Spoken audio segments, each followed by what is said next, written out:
Vamos al Evangelio de Mateo.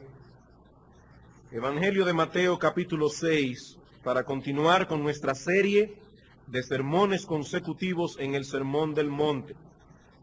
La semana pasada nosotros centramos nuestra atención en el primero de estos tres ejemplos que usa el Señor Jesucristo en esta porción del Sermón del Monte, en Mateo capítulo 6, para ilustrar su enseñanza acerca de la vida religiosa del cristiano y cómo ésta debe ser vivida delante de Dios y no delante de los hombres.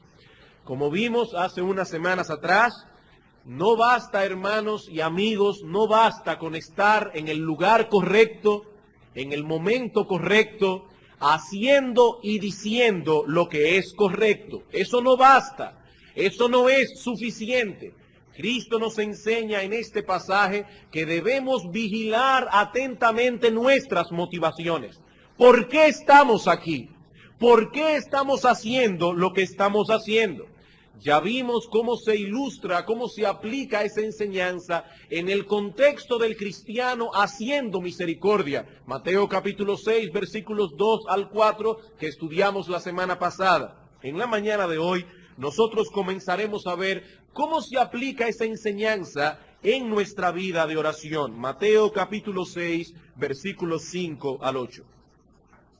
Y cuando ores, no seas como los hipócritas, porque ellos aman el orar en pie en las sinagogas y en las esquinas de las calles para ser vistos de los hombres. De cierto os digo que ya tienen su recompensa. Mas tú, cuando ores, entra en tu aposento y cerrada la puerta, ora a tu Padre que está en secreto. Y tu Padre que ve en lo secreto te recompensará en público.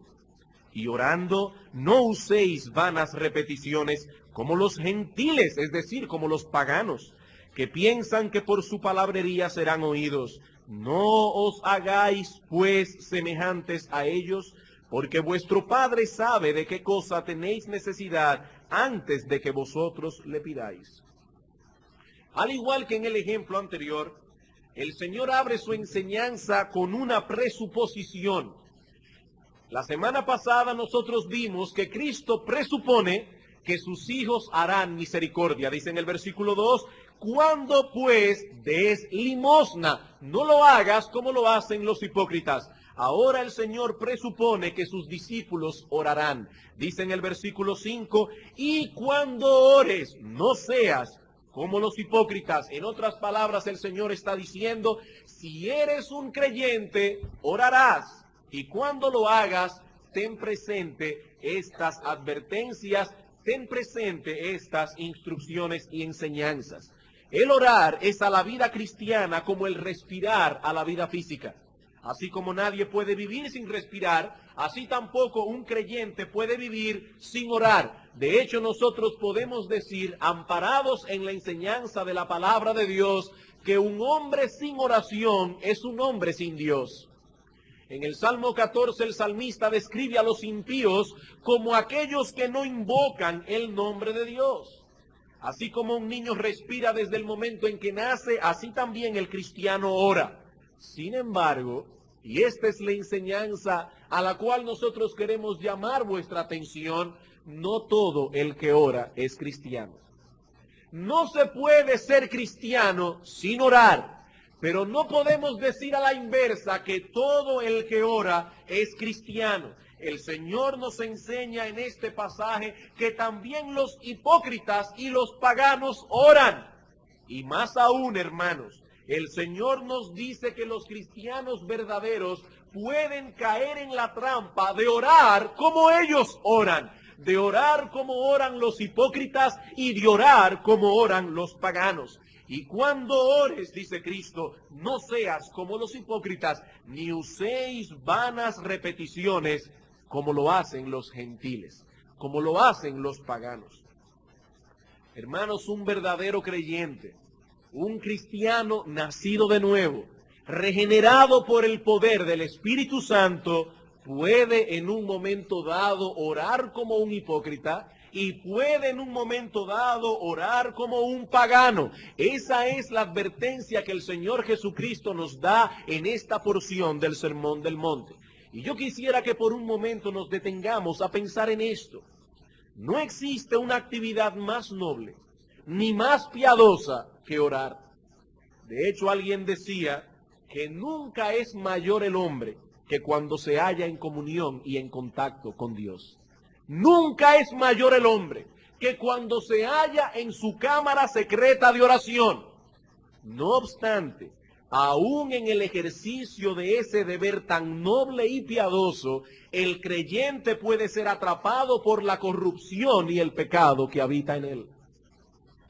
Estoy totalmente de acuerdo con el doctor Martin Lloyd-Jones cuando dice que en esta porción del Sermón del Monte encontramos una denuncia devastadora de los terribles efectos del pecado en el alma humana.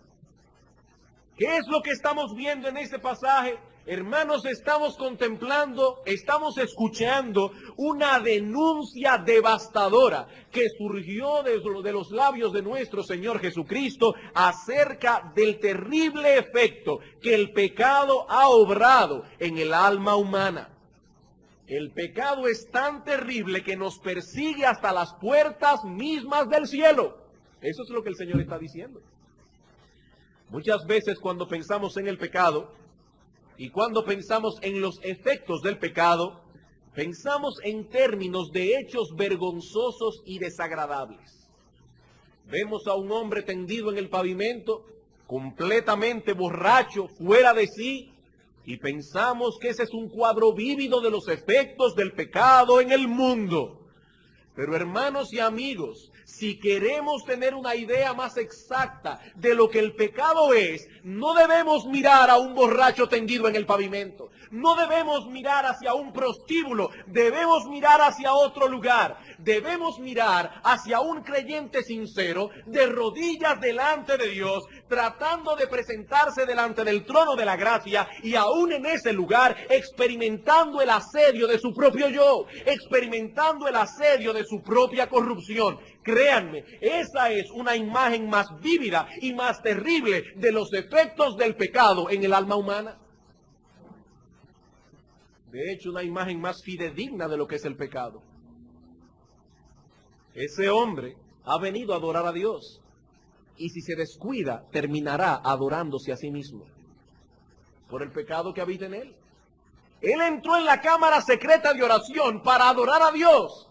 Y si se descuida, el pecado puede llevarlo a adorarse a sí mismo. Hermanos, así de monstruoso es el pecado, así de peligroso.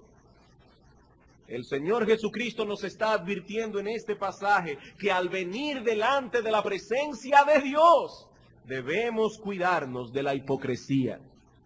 Cuidarnos de centrar la atención en nosotros mismos en vez de centrarla en aquel a quien nosotros estamos orando. Ese es el peligro que Cristo denuncia en nuestro texto. Hermanos, nunca olviden esto. El pecado nos perseguirá hasta las puertas mismas del cielo.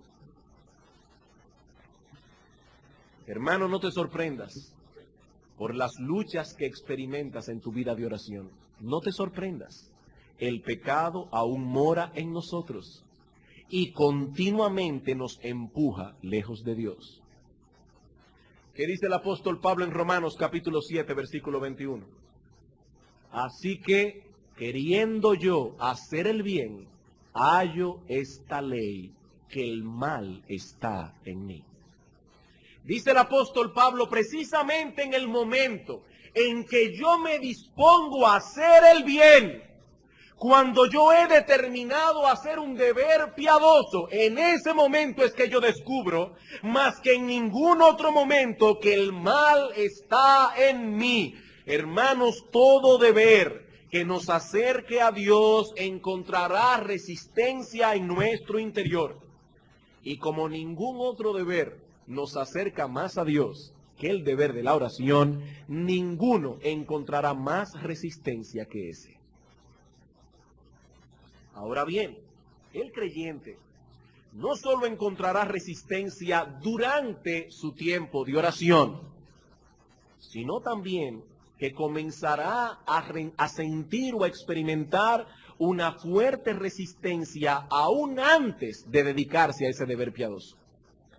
El creyente no solo encuentra oposición durante su oración, sino también antes de dedicarse a ese deber. Satanás no solo trata de estorbarnos mientras oramos, sino que intentará por todos los medios obstaculizarnos para que no oremos. Y aunque ese tema, y lo confieso, no es tratado en el texto que tenemos por delante, y no es nuestra costumbre cuando llevamos una serie de sermones expositivos apartarnos del texto que estamos exponiendo, aún así he considerado pertinente en esta mañana compartir con ustedes algunos de los obstáculos con que Satanás intenta persuadirnos para que no nos dediquemos al deber de la oración. ¿Y cuáles son los remedios que debemos aplicar para tales casos? Hermanos, un cristiano maduro sabe bregar con su alma. Y nuestro deber como pastores no es simplemente enseñar un texto y satisfacer la curiosidad exegética de los creyentes, sino poder traer aplicaciones pastorales prácticas al alma de los hermanos. Y como estas cosas causan mucha perplejidad en los creyentes, y lo que es peor aún, muchas veces nos alejan del trono de la gracia, hemos determinado traer esa enseñanza para que no ignoremos las maquinaciones de Satanás, para que no ignoremos las maquinaciones del maligno. Será beneficioso que nos detengamos por un momento en el curso de nuestra serie expositiva del Sermón del Monte para considerar las estratagemas que usa Satanás para impedirnos que oremos. Pero antes debo ser honesto y dar crédito aquí a la obra del puritano William Gurnall, titulada El cristiano y su completa armadura, ya que estaremos haciendo un amplio uso de ese material en la exposición del presente tema. Pregunta: ¿cuáles son las estratagemas que usa Satanás contra el creyente cuando éste se dispone a ir a la presencia de Dios en oración? ¿Cuáles son los pensamientos que Satanás trae a su mente para hacer que el creyente no ore? En esta mañana vamos a ver 3. El domingo que viene probablemente veremos 2 o 3 más. Primer argumento o estratagema satánica. Satanás nos acusa diciéndonos que si oramos en el estado en que estamos, somos unos hipócritas. ¿Cómo Satanás trata de que el creyente desista de su deseo de orar? Satanás nos acusa diciéndonos que si oramos en el estado en que estamos, somos unos hipócritas. Hay momentos cuando el creyente se dispone a orar, y entonces Satanás se alía con las corrupciones de su propio corazón y comienza a acusarle diciéndole que dada la condición espiritual en que se encuentra, sería un acto de mucha hipocresía acercarse delante de Dios en oración. Tal vez traiga a tu mente, a tu memoria, algún pecado recientemente cometido, un pecado que te haya perturbado y ahora te perturba más, trayendo a tu alma el temor de añadirle al pecado que has cometido una dosis de hipocresía. ¿Cómo serás capaz de venir delante de Dios después de haber hecho lo que hiciste? ¿Acaso crees que Dios no te ha visto? ¿Cómo piensas tú que Dios recibirá tu oración? Hermanos, nunca olviden esto. Satanás suele minimizar el pecado antes de cometido para seducirnos y convencernos. Esto no es nada. Yo soy humano. Todo el mundo lo hace. De hecho, hay algunos que lo hacen hasta peor que yo. Minimizar el pecado. Pero una vez cedemos a sus demandas, entonces magnifica el hecho para convencernos de que para nosotros no puede haber perdón. Minimiza el pecado antes de cometido, lo magnifica después de cometido, porque Él es el acusador de los hermanos. Él es el acusador de los hermanos. Satanás nos acusa delante de Dios, Satanás nos acusa delante de nuestra propia conciencia para llevarnos a la desesperación. O puede ser también que nos encontremos en un momento dado indispuestos para cumplir ese deber piadoso. ¿Qué quiero decir con eso? O que no sentimos el deseo de orar, Pastor, y un creyente puede pasar por esa experiencia muchísimas veces, continuamente, que no tenemos el deseo de orar. Y aunque sabemos que debemos hacerlo, y sentimos una fuerte necesidad de hacerlo, nos sentimos temerosos de que si nos acercamos ante el trono de la gracia, movidos únicamente por la necesidad y el sentido del deber, estaremos actuando con hipocresía por estar haciendo algo que no deseamos. ¿Verdad que Satanás muchas veces nos acusa? Tú sí eres hipócrita. Tú no deseas orar y tú lo sabes. ¿Por qué te obligas a ti mismo a orar? Hermanos, ¿cuáles argumentos nosotros podemos utilizar para poder ayudar a nuestra alma a contrarrestar las estratagemas de Satanás? Primer argumento. Estás temeroso de ser un hipócrita si oras. Pero recuerda que todo aquel que no ora está demostrando con ello que es un inconverso. Tú estás temeroso de actuar como un hipócrita si oras. Pero recuerda que el que no ora es un inconverso. Como decíamos hace un momento, la oración es una marca distintiva de todo creyente. De todo creyente. Todo creyente verdadero ora, porque eso es parte de la nueva naturaleza que Dios ha puesto en él. Ustedes recuerdan, hermanos, aquel pasaje cuando el apóstol Pablo, cuando era todavía Saulo de Tarso, se encuentra con el Señor camino a Damasco, va a cierto lugar, y el Señor se le aparece a un siervo suyo, Ananías, y le dice: Ananías, ve a la calle tal, a la casa de fulano de tal, que allí está nada más y nada menos que Saulo de Tarso. Yo imagino lo que Ananías tiene que haber sentido cuando Cristo le dijo: ve y háblale a Saulo de Tarso, a ese famoso perseguidor de la iglesia. Pero Cristo quiso convencer el corazón de Ananías y tranquilizarlo de que Pablo había recibido una transformación. ¿Y cuál fue el argumento que le dio? Le dice: ve, porque he aquí él ora. He aquí él ora. Sí es verdad que los creyentes tienen una lucha con su vida de oración, eso es verdad. Y por momentos pueden pasar por periodos de decaimiento en el ejercicio de ese deber piadoso. Pero todo creyente genuino acudirá a Dios en oración. Si es creyente, orará tarde o temprano. No solo porque su sentido de necesidad lo obligará a ir delante del trono de la gracia, sino también porque él sabe que es un deber. Dios lo ha mandado. Hermanos, Dios desea que oremos y nos ha ordenado que oremos. La oración es un deber impuesto sobre los hijos de Dios. Orad sin cesar. Y por lo tanto debemos ocuparnos en ese deber cuando lo deseemos y cuando no lo deseemos. Y aquí yo vuelvo a traer una vez más la nota que traje hace unos domingos atrás. Hermanos, hermanos amados, no podemos confundir la obediencia con hipocresía. No confundamos la obediencia con la hipocresía. Cuando cumplo con un deber piadoso, no porque lo deseo, sino porque sé que Dios lo ha mandado y porque el vigor y la salud de mi vida espiritual depende de ello, eso no es hipocresía, eso es obediencia. Puede ser que yo me haya levantado esta mañana sin ningún deseo de venir a la iglesia. Ningún deseo de venir a la iglesia. ¿Soy un hipócrita si vine? Por supuesto que no, soy un hijo de Dios obediente, porque yo doblegué mi carne para estar aquí, escuchando la bendita palabra de Dios. Así que si en esos momentos Satanás te acusa de que serás un hipócrita si lo haces, recuerda que es más sabio ocuparte en un deber conocido que cometer el pecado de no intentarlo siquiera por temor de fallar en medio del deber. Es más sabio ocuparte de un deber que ya tú conoces que dejar de ocuparte en él por temor a fallar en el cumplimiento del deber. Esa es la actitud paralizante que hace el perezoso, que tiene el perezoso y acaba no haciendo nada. Dice en Proverbios capítulo 22, versículo 13, haciendo una radiografía espiritual del perezoso, que la razón por la cual el perezoso no hace nada es porque siempre está pensando: el león está afuera.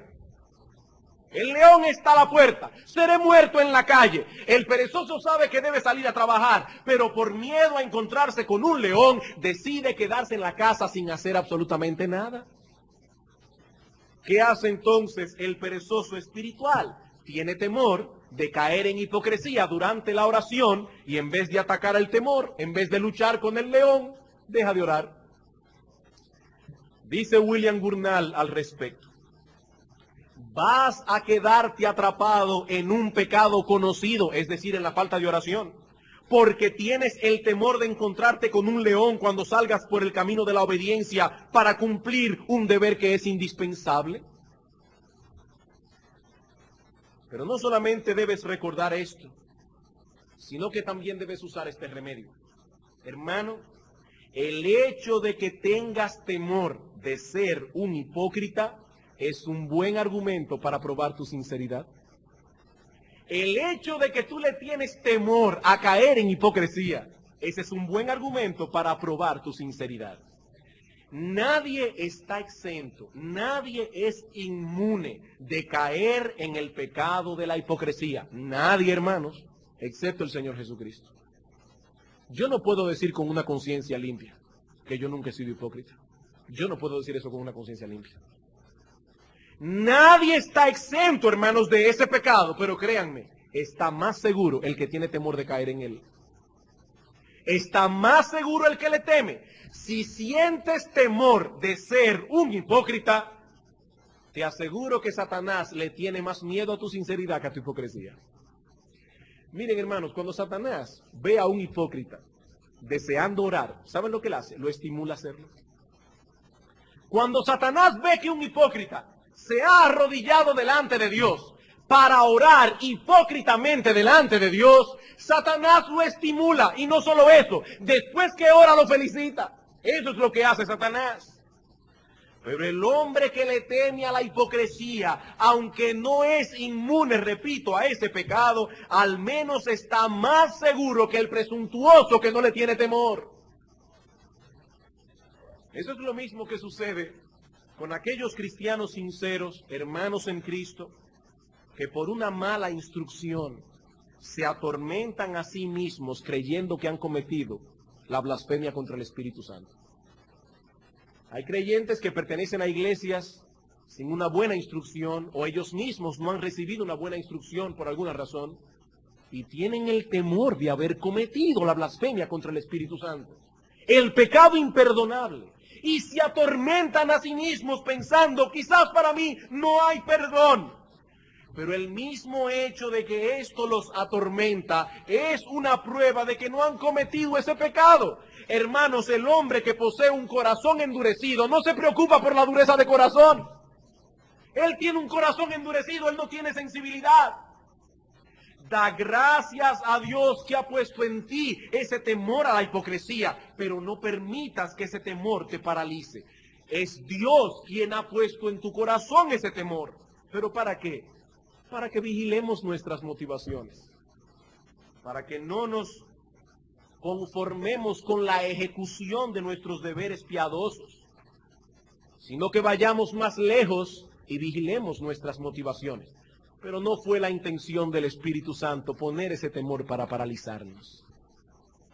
Hermano, si ese temor a la hipocresía se está convirtiendo en un obstáculo para tu vida de oración, ataca tu temor, no a la oración. Ataca tu temor. ¿Qué hizo Moisés cuando vio a un egipcio golpeando a un israelita? Mató al egipcio y dejó vivo al israelita. Tú debes hacer lo mismo. Tú debes hacer lo mismo. Destruye el pecado, de modo que puedas rescatar tu alma de ser negligente en el cumplimiento de tu deber. Debes hacer la resolución de combatir todo pecado, de combatir toda insinuación que vaya en contra de tu vida de oración. Cuando Darío emitió el famoso decreto que impedía la oración, ¿qué hizo Daniel? ¿Combatió su vida de oración? No, combatió el decreto. ¿Y cómo lo combatió? Orando. Combatió el decreto orando. De igual modo, cuando Satanás intenta alejarnos de la cámara secreta de la oración, es el momento cuando con más ahínco debemos dedicarnos a orar. ¿Cuál es entonces, hermanos, la primera estratagema que usa Satanás para alejarnos de la cámara secreta de oración? Satanás trata de convencernos de que si oramos en el estado en que estamos, somos unos hipócritas. Segunda estratagema. Satanás trata de convencer al creyente de que éste no posee el don de la oración. Satanás trata de convencer al creyente de que éste no posee el don de la oración. Algunos creyentes se sienten perturbados con su vida de oración porque al orar ellos no poseen la facilidad de expresión que otros poseen. No poseen esa facilidad. Aquellos tienen un lenguaje fluido y tienen cierta facilidad para terminar sus oraciones, con expresiones sinceras, muy emotivas y muy pertinentes. Pero este hermano no posee esa capacidad. Y a duras penas él puede expresar con palabras las peticiones de su corazón. A duras penas. Y a menudo Satanás se aprovecha de tal cosa para abatirnos y de ese modo debilitar nuestra resolución de dedicarnos a orar. Por ejemplo, es posible que él esté susurrando en tu interior: si al menos tuvieras el don que posee el hermano fulano para orar, entonces podrías dedicarte con más esmero a la oración. Pero en tu caso particular, deberías dejarle eso a los que pueden hacerlo mejor que tú. ¿Qué debemos hacer cuando somos atacados de ese modo? Bueno, al igual que en el caso anterior, permítame decirles primero lo que no debemos hacer. Lo que no debemos hacer es dejar de orar. Igual que en el caso anterior, lo que seguro que no debemos hacer es dejar de orar. Hermanos, recuerda que Satanás está tratando de obstaculizar tu vida de oración.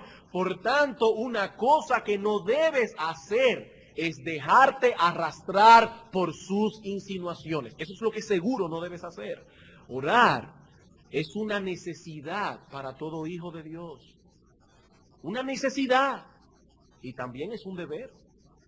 Si algo nos obstaculiza para impedirnos que cumplamos con nuestro deber, no debemos atacar el deber, debemos atacar el obstáculo. ¿Cómo podemos defendernos de este ataque? ¿Cómo podemos vencer ese obstáculo? En primer lugar, hermano, recuerda que Dios no mira como el hombre mira. Lo primero que debes recordar es que Dios no mira como mira el hombre. Cuando Dios desechó a Saúl y encomendó a Samuel que buscase otro rey, el Señor le reveló a Samuel solo una cosa: que ese rey sería tomado de la familia de Isaí. Pero Isaí tenía 6 o 7 hijos, mi memoria me está fallando en este momento. 6 o 7 hijos, y Dios no le reveló a Samuel cuál de ellos sería el elegido. Samuel se dirige a la casa de Isaí, buscando a su hombre, y pide que Isaí llame a sus hijos. Samuel ve primero a Eliab, muchacho alto, fuerte, buen mozo, y desde que Samuel lo vio, inmediatamente dijo: de cierto, delante de Jehová estás ungido. Este es sin duda, ¿quién puede ser mejor que él? En su lógica humana, Samuel pensó que ese individuo reunía todas las cualidades necesarias para ser rey. Y eso ya de entrada nos muestra un grave error que Samuel estaba cometiendo y que nosotros cometemos muy a menudo. Hermanos, ¿en base a qué llegó Samuel a semejante conclusión? En base a lo que veían sus ojos. Samuel no conocía el interior de este individuo, nunca antes lo había visto, no sabía cuáles eran los hábitos en la vida de ese hombre, no sabían cómo este hombre reaccionaba ante las crisis de la vida. ¿Y qué le dijo Dios a Samuel en ese momento? ¿Y qué nos dice a nosotros? Jehová respondió a Samuel: no mires a su parecer. Miren lo que Samuel estaba viendo. El individuo era hermoso, tenía garbo, tenía porte. No mires a su parecer, ni a lo grande de su estatura, porque yo lo desecho. El pobre Samuel no había aprendido la lección que pasó con Saúl. ¿Cuál fue el rey que Dios le dio a Saúl como un castigo? Que le dio a Israel como un castigo. Un hombre como Saúl, grande, buen mozo, pero sin cerebro. Eso fue lo que Dios le dio como castigo al pueblo. Y el mismo Samuel ya había vivido esa historia. Sin embargo, no aprendió. Dice Dios: Samuel, no mires a su parecer, porque yo lo desecho. Porque Jehová no mira lo que mira el hombre. Pues el hombre mira lo que está delante de sus ojos, pero Jehová mira el corazón. Hermanos, este ejemplo es muy ilustrativo y muy práctico para el tema que estamos tratando. El Señor no está escuchando la hermosura del lenguaje de los que oran.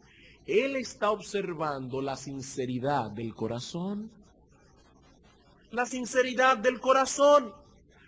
Hermano mío, la falta de frases hermosas en tu vida de oración, lo único que muestran es que no posees facilidad de expresión. Pero nada más. Si vas a tener un defecto, hermano mío, es mejor que sea en tu lenguaje y no en tu corazón. Es mejor tener un lenguaje defectuoso que un corazón podrido. ¿Qué es mejor? ¿Tener un cuerpo sano en una ropa barata o tener un cuerpo enfermo en una ropa cara? ¿Qué es mejor? ¿Qué tú prefieres? Yo prefiero tener un cuerpo sano con harapos y no un cuerpo podrido vestido de lino. Pregunta William Gurnall: ¿acaso no prefieres ser sincero con una pobre capacidad de expresión que tener un corazón podrido con un excelente don de oratoria? ¿Cuántas personas no tienen don de oratoria, pero tienen un corazón podrido?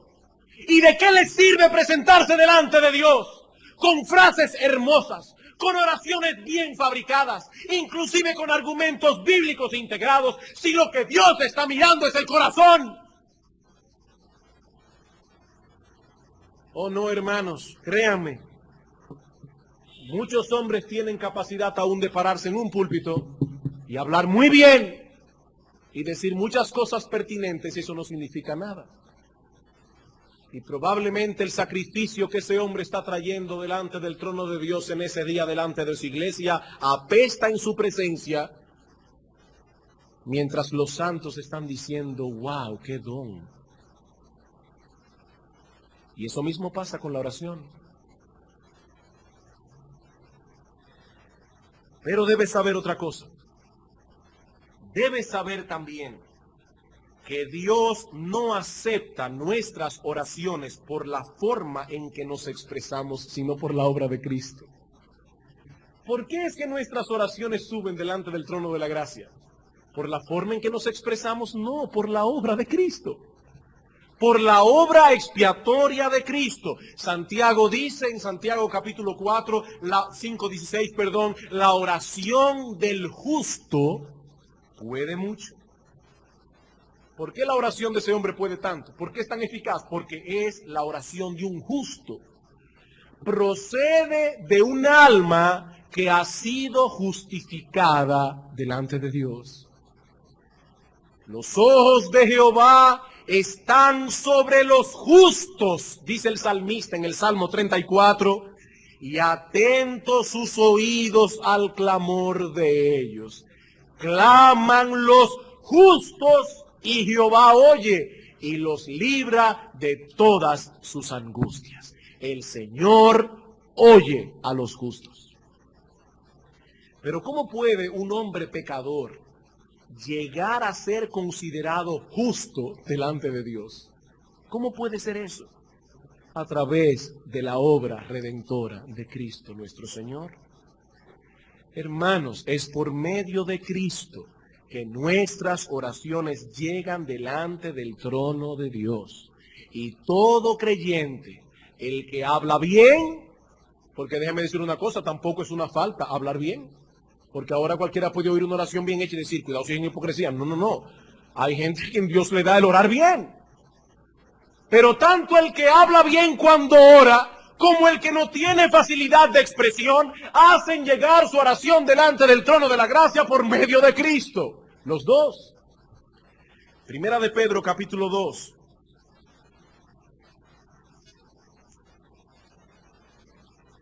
Primera de Pedro, capítulo 2.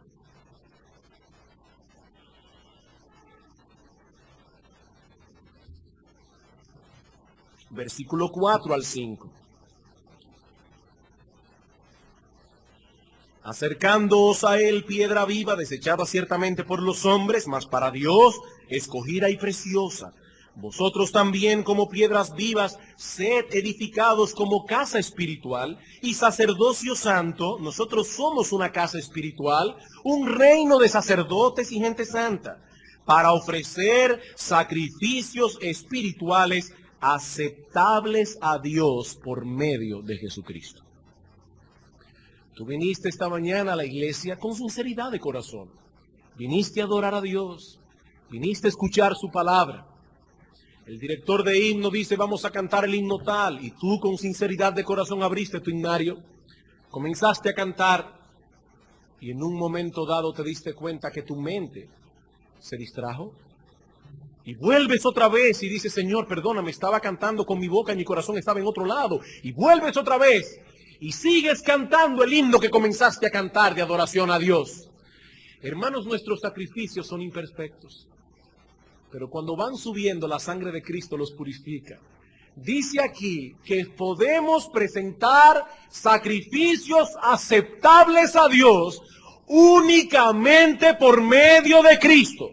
Si no fuese por esa sangre bendita, ningún sacrificio podría llegar delante del trono, porque nunca hemos ofrecido en este cuerpo corrupto un sacrificio que no esté manchado de debilidad o de pecado. Eso es lo que Pablo decía, yo nunca hago el bien que quiero. Tengo una meta, pero nunca la puedo alcanzar. Algún día, cuando tenga un cuerpo glorificado. Pero mientras tanto, la sangre de Cristo es lo único que hace aceptable mi sacrificio delante de Dios. Como decía Thomas Watson, el puritano, aún las lágrimas de arrepentimiento tienen que ser limpiadas con la sangre de Cristo. Hasta cuando venimos en lágrimas de arrepentimiento delante de Dios, esas lágrimas son imperfectas. Son imperfectas. Hermanos, si no fuera por el ministerio intercesor de Cristo, nada de lo que hacemos sería aceptable en su presencia.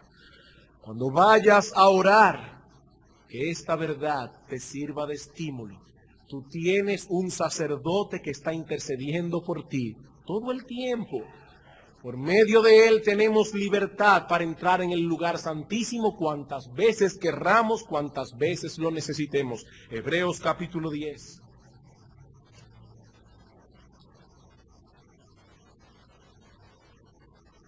Hebreos capítulo 10, versículo 19 al 22.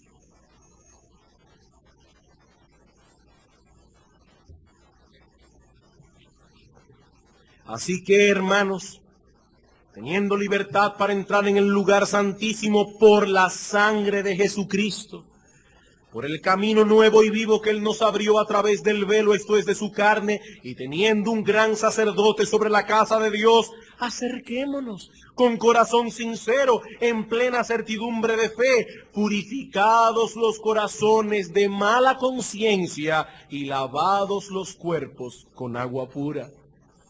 Hemos sido purificados para que nos podamos acercar. Ahora, esto no quiere decir que no existan ciertos vicios en nuestras oraciones con los cuales debemos luchar. Y hemos enseñado aquí eso en la iglesia. Hermanos, a orar se aprende. Los discípulos de Cristo le dijeron, Señor, enséñanos a orar. Así como Juan el Bautista enseñó a sus discípulos a orar se aprende. Hay hermanos que tienen vicios en sus oraciones, como repetir continuamente el nombre del Señor hasta el punto de hacerlo vanamente. Tú sabes, Señor, que yo, Señor, he venido, Señor.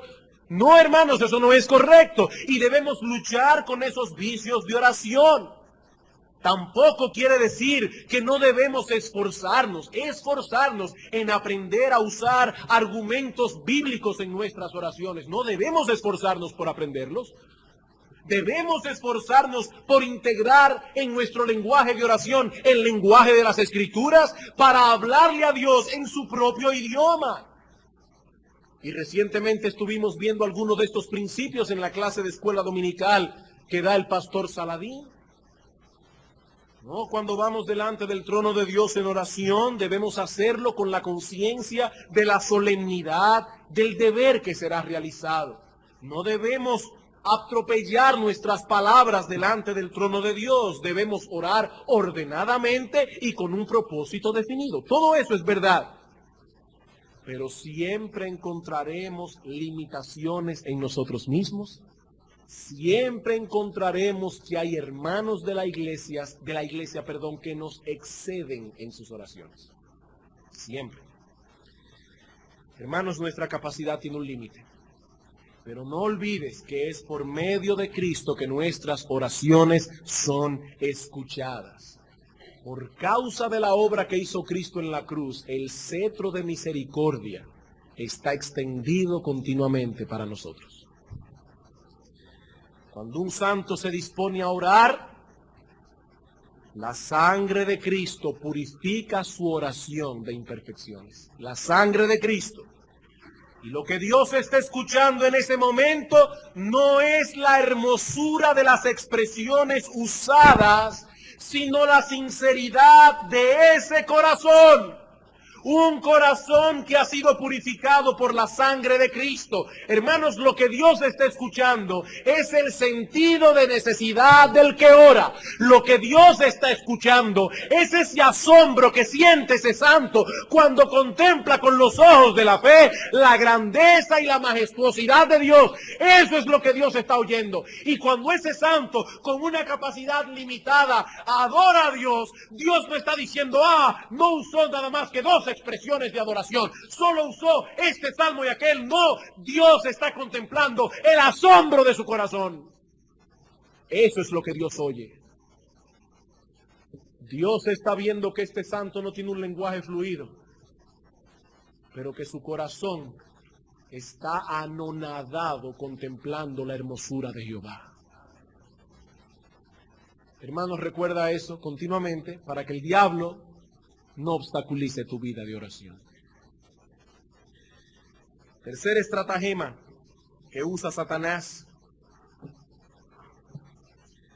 Satanás y tu carne tratan de convencerte de que este no es el momento apropiado para orar, de que podrás orar después. Este no es el momento apropiado. Ahora noten que el engaño aquí es más modesto que los anteriores. Es más modesto. ¿Por qué digo eso? Porque en este caso Satanás no está sugiriendo al creyente que desista de orar del todo. Simplemente le está tratando de convencerlo de que ese precisamente no es el momento más apropiado, de que él podrá dedicarse a orar en otra ocasión. Hermano, ¿acaso no has experimentado este obstáculo en tu vida? Te dispones a orar y entonces te viene al pensamiento, ¿por qué no esperas mejor una ocasión más propicia para orar? Seguramente luego encontrarás una oportunidad más apropiada para dedicarte a ese deber. Y si nos dejamos llevar de esos pensamientos, nos pasará como a Félix, que despidió a Pablo diciéndole, te oiré en otra ocasión más oportuna, y para siempre desechó la oportunidad de escuchar el Evangelio. Para siempre la desechó. Nunca olviden esto, nunca olviden esto. Cuando Satanás y tu carne piden tiempo prestado, es para robárselo, nunca lo devuelven. Nunca lo olvides. ¿Ustedes han visto a esa gente que piden prestado y nunca devuelven? Satanás es así. Cuando Satanás pide tiempo prestado es para robárselo. Satanás es como los mendigos astutos. ¿Y cómo son los mendigos astutos? Saben que si piden una cantidad exorbitante de dinero nadie se la va a dar. ¿Ustedes se imaginan un mendigo en la esquina de la 27 diciendo, deme 500 pesos? No, él sabe que nadie se lo va a dar. Ellos prefieren pedir una cantidad razonable para así poder atrapar a las personas caritativas. Satanás no te va a pedir mucho tiempo, no. Él no te va a decir que podrás orar dentro de un año. Lo que te está diciendo es, dame un poco de tiempo. Un poco de tiempo, un poco más. Bien pronto llegará ese momento oportuno de orar. Y si nos llevamos de sus engaños, el momento nunca llegará. ¿Y cuáles son los argumentos que aduce el maligno para llevarnos a desistir de orar en ese momento? Bueno, son muchos y ya el tiempo se me fue. Vamos a ver uno en esta mañana. Los otros lo veremos el domingo próximo, si el Señor así lo permite. Uno de los argumentos que Satanás usa es este: tu cuerpo no está en condiciones en este momento para que te dediques a orar. Tu cuerpo no está para eso. ¿Acaso no dice la Escritura que Dios se deleita más en misericordias que en sacrificios? ¿Por qué te empeñas en orar en un momento que no es apropiado para tu cuerpo? A esto debemos decir que ciertamente la Escritura enseña que nuestro cuerpo fue comprado por Cristo en el momento de la redención. Los cristianos evangélicos les gusta hablar de la salvación del alma y se olvidan de la salvación del cuerpo. No, dice la Biblia que nuestra alma y nuestro cuerpo le pertenecen al Señor. Uno de los 10 mandamientos es no matarás, y ese mandamiento prohíbe atentar contra la vida de otro, así como también contra la vida de uno mismo. De ningún modo vamos a promover aquí alguna práctica que nos lleve a ser crueles con nuestros cuerpos. Debemos ser despiadados en nuestra lucha contra el pecado, pero debemos ser responsables en cuidar el cuerpo que el Señor nos dio. Sin embargo, también debemos preguntarnos si nuestra indisposición es tan grande que nos impida ir delante del trono de Dios en oración. Supongamos que no te estás sintiendo bien físicamente. Ay, pastor, es que no me siento bien. Hermano, es tan grande ese malestar como para impedirte que ores. Una vez cito a William Gurnall: ¿estás tan bien como para ir de tiendas, pero no tanto como para ir a la cámara secreta de oración? ¿Puedes salir al mercado, pero no puedes orar en la casa? Tu malestar no es tan grande como para impedirte que negocies con el mundo, pero sí lo suficiente como para impedir que negocies con el cielo. Ah, no, pastor, créame, yo ni siquiera fui a trabajar hoy. Bueno, hoy no, hoy es domingo, pero el día que sea. Ese día. Está bien. Supongamos que estás tan mal que ni siquiera has podido ir a tu trabajo. Aún así debes preguntarte: ¿es tan grande mi malestar que me impida por completo visitar el trono de la gracia? Ahí en tu lecho. No es posible que Dios te haya indispuesto físicamente para que te apartes por un momento de tus ocupaciones y te acerques más a Él. Es posible que estés tan enfermo que eso no te permita estar mucho tiempo en oración. Y debes saber que Dios es comprensivo. Él no está esperando que en medio de tu enfermedad ores como si estuvieras sano. Hermanos, Dios es comprensivo. Él conoce nuestra condición. Pero aún en esos momentos puedes llevar tu mente al trono de la gracia y enviar tus oraciones como dardos al cielo. Como dardos al cielo. Debemos saber distinguir entre lo que es el no poder orar como queremos y el no querer orar. Son dos cosas muy diferentes. Suena como un juego de palabras, pero escuchen. Debemos aprender a distinguir entre el no poder orar como yo quiero que el yo no quiero orar. Son dos cosas distintas. Si no podemos orar como queremos, debemos recordar que Dios conoce cuál es nuestra condición. Pero si la realidad es que no deseamos orar porque nuestra carne se está oponiendo a ese deber, no nos amparemos en nuestra enfermedad para dejar de orar. Pero tal vez el problema no es que estás enfermo. El problema es que estás cansado. Tan cansado que si te dispones a orar te vas a quedar dormido. ¿Qué debes hacer en ese caso? Bueno, lo primero que debe hacer un creyente es preguntarse ¿por qué estoy cansado? ¿Por qué estoy tan cansado? Porque es posible que tu cansancio sea ilegítimo. Pastor, ¿y cómo es eso de que un cansancio puede ser ilegítimo? Bueno, decimos que el cansancio es ilegítimo cuando es producto de pecado o de un mal manejo del tiempo. Esto es un cansancio ilegítimo. Por ejemplo, si usted tiene problema con la pereza y pasa mucha parte del día sin hacer nada, sin hacer algo productivo, encontrará que su cuerpo estará sumido en un sopor que le obstaculizará realizar cualquier actividad que requiera un esfuerzo de su parte. Yo se lo voy a probar eso. ¿Cuánto usted duerme diariamente? ¿7 horas? ¿8 horas? No es verdad que si usted acostumbra a dormir 7 horas, el día que duerme 8 amanece como turulato.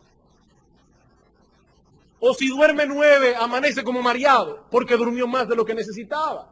Su cuerpo no está acostumbrado a ese tiempo tan largo de descanso y es sumido en un sopor. ¿Sabe lo que dice Proverbios capítulo 21, versículo 25? Que el deseo del perezoso lo mata porque sus manos no quieren trabajar. Sus manos no quieren trabajar. La oración requiere de esfuerzo, pero el individuo que pasa una buena parte del día sin hacer nada encontrará mucha indisposición en su carne para esforzarse. Hay una especie de cansancio en el perezoso. El individuo perezoso vive cansado. Un cansancio que no le impide alcanzar aquello que desea, pero ese cansancio es ilegítimo porque no es producto del trabajo, sino de la pereza. Por otro lado, el cansancio es ilegítimo cuando es producto de un mal manejo del tiempo. Si usted se está sobrecargando de trabajo innecesariamente, o si está empleando su tiempo libre en actividades que le están impidiendo descansar como debe, su cansancio es ilegítimo. Un trabajo que habitualmente, y estoy escogiendo mis palabras, hermanos, un trabajo que habitualmente lo lleve a una condición tal que usted no pueda ser responsable en cumplir sus deberes para con Dios, en cumplir sus deberes para con su familia, ese trabajo es ilegítimo. Aunque no se evadiendo la renta, ni la aduana, nada de eso. Ese trabajo es ilegítimo. ¿Por qué? Porque Dios planificó el día de 24 horas y la semana de 7 días para que en ese periodo de tiempo nos dediquemos en cumplir todas nuestras responsabilidades con Dios, con mi familia, con mi nación, con todo. Por otro lado, si usted acostumbra a usar su tiempo libre en la noche para hablar 2 horas por teléfono o para ver 3 horas de televisión, y por esa causa se acuesta tarde y amanece al otro día cansado, ese cansancio es ilegítimo. No puede excusarse en eso para dejar de orar. Lo que debe hacer es planificar mejor su tiempo, porque la Biblia dice, hay tiempo para todo. ¿Cuándo podemos hablar de que un cansancio es legítimo? Cuando es el producto de situaciones providenciales. Por ejemplo, tal vez su trabajo no es un obstáculo para sacar un tiempo de oración, pero un mal día o un periodo de tiempo viene fuerte en su trabajo. Y en ese día o en ese periodo de tiempo usted trabaja más de lo habitual. O supongamos que llovió y su casa se inundó de agua y usted tuvo que estar hasta tarde sacando agua y secando el piso. O supongamos que se enfermó un niño suyo y usted no ha podido dormir bien esta semana. Esas son situaciones providenciales que generarán cansancio. Y en tal caso, hermanos, vuelvo y repito, Dios conoce nuestra condición. Él es un Padre compasivo. Él no espera que todos los días oremos con la misma intensidad. Como decíamos antes, hay días que solo podremos enviar nuestras oraciones como dardos al cielo. Como hizo Nehemías cuando el rey le dijo, ¿qué tú quieres que yo te haga? Él no podía en ese momento decir, esperen un minuto, denme una hora que voy a orar. Dice, oré a Dios y respondí al rey. Eso fue un dardo que Nehemías mandó al cielo. Hay momentos que no podemos hacer otra cosa y retirarnos tranquilamente a descansar con una conciencia limpia, porque nuestro cansancio es legítimo. Cuando Elías estaba cansado después de haber huido durante todo un largo día por causa de Jezabel, Dios entendía que el profeta estaba cansado física y emocionalmente. ¿Qué hizo Dios? ¡Levántese a orar! ¿Qué vagancia es esa?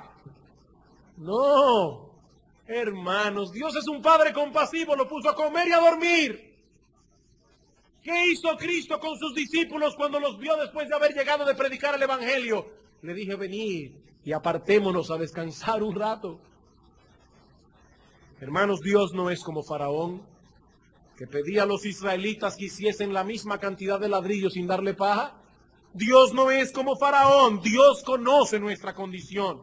No siempre estaremos en la misma disposición para orar, pero siempre debemos estar dispuestos a luchar contra todos estos obstáculos que intentan alejarnos de la cámara secreta de oración. Hermanos, la semana próxima continuaremos examinando esas estratagemas del maligno y los remedios que podemos usar para combatirlas. Que el Señor nos ayude a aplicar estas cosas en el momento oportuno para que nuestra vida de oración no sufra merma, sino para que se intensifique cada vez más y más. Vamos a orar.